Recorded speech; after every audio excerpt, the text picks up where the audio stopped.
ચાલો ભાઈ, આજે સારંગપુર જઈએ આપણે દશામાના જાગરણના દિવસે. સારંગપુર હનુમાન દાદાનો હુકમ થયો તો આપણે સારંગપુર જઈએ, ટ્રેનમાં જઈએ પણ વાંધો નહીં. સારંગપુર જાય, સારંગપુર. હલો વસરાના મક્કા આવી ગયા.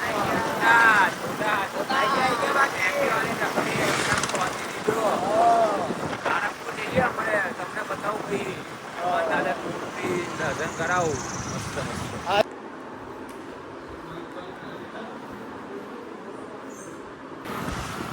બોલો ભાઈ, ક્યાં જવું છે? સારંગપુર.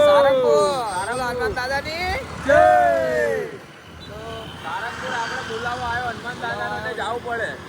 આપણે જ્યાં બોલાવો આવે ત્યાં જઈએ. આપણે હાલતા તો હાલતા ને એક્ટિવા લઈને તો એક્ટિવા લઈને પોતામાં શાંતિ. હા, મારા ફોની એક્ટિવા પામી લીધી પામી છે લીધી. અને 200 પેટ્રોલ નખાય 10 કિલોમીટર સારંગપુર છે. ત્યાં જઈને મુલાકાત લઈએ આપણે. બોલો પટેલ સાહેબ. આપણે બોલવામાં એવું આવે કે અમદાવાદ વાળા જઈ નો જપે. હા, એટલે જ્યારે બૂમ પડાવી દેજો પડી ગઈ એ બૂમ પડાવે. બોટાદ હોય બોટાદ કે હોય કે બારસેલોના અમદાવાદ હોય કે બારડોલી હોય, બૂમ તો કાયદેસર અમદાવાદ પડાવે. કે ભલે મુંબઈ હોય, અમદાવાદ મુંબઈ પડાવવાના. અહીંયા ખાસ વસ્ત્રાલ વાળા વસ્ત્રાલના બંકા છે ભાઈ. મેઇન ગેટ પર ક્યાં આવી ગયા આપણે? સારંગપુર, સારંગપur. આવી ગયા આપણે સારંગપુર. દોસ્તોની લાઈનમાં ભાઈ અમે પણ ભાઈબંધો 3 જોડાઈ ગયા છીએ.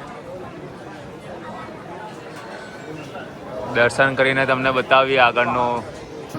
દેવ કી જય. હાલો ભાઈ, તો આપણે અહીંયા દર્શન બધે આપણે કરી લીધા છે ને હવે આપણે નીકળીએ ઘરે. અમદાવાદ ભેગા થઈએ. અમદાવાદ જઈને આરામ કરીએ.